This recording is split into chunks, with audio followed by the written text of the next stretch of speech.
देखील शिवसेनेकडनं कुत्र्यांना सोबत आणून निवेदन देण्यात आलं होतं। शहरामध्ये कुत्र्यांच्या समस्या खूप जास्त वाढत चालल्या आहे आणि पक्षात आम्ही सत्ताधारी असल्या कारणाने आम्हाला सामोरे जावं लागतं नागरिकांच्या रोषाला। आज आमच्या महानगर प्रमुखांनी तो रोष ते व्यक्त देखील केला। 4 वर्षाच्या मुलाचा मृत्यू झाला, आज ते त्यांच्या घरातलं होतं, उद्या आमच्या घरातलं राहील आणि कुत्रा आणि त्याचा तो आजार इतका जीवनघातक होतोय, हे अतिशय दयनीय आहे। म्हणून आज आम्ही सत्ताधारी जरी पक्ष असलो तरी एक माणुसकी म्हणून इथे जीवाचा प्रश्न आहे म्हणून सर्वजण इथे प्रशासकांना जाब विचारायला आलो की याच्यावर तुम्ही कारवाई काय करणार। त्यांनी त्याच्यातल्या काही तांत्रिक बाबी सांगितल्या आणि त्यांनी आम्हाला शाश्वती दिली आहे, येणाऱ्या 2 ते 4 दिवसात ते लवकरात लवकर याच्यावर काहीतरी मार्ग काढतील।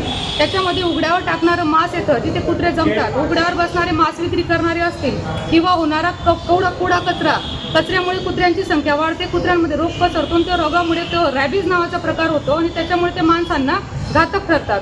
अशा कुत्र्यांवर ते लवकरात लवकर काही ना काही इलाज करायचा प्रयत्न करतील। पण 4 वर्ष झालं माझ्या आंदोलनाला, 4 वर्ष देखील आज आमची सत्ता आली तरी परिस्थिती तशीच आहे। शेवटी माणुसकीचा विषय आहे, आज 4 वर्षाचा लेकराचा जीव गेलेला आहे आणि ते आम्हाला अतिशय निंदनीय वाटत आहे। त्याच्या आत्म्याला शांती लाभो, पण त्याच्या परिवारासमोर जायला आम्हाला आज तोंड नाहीये।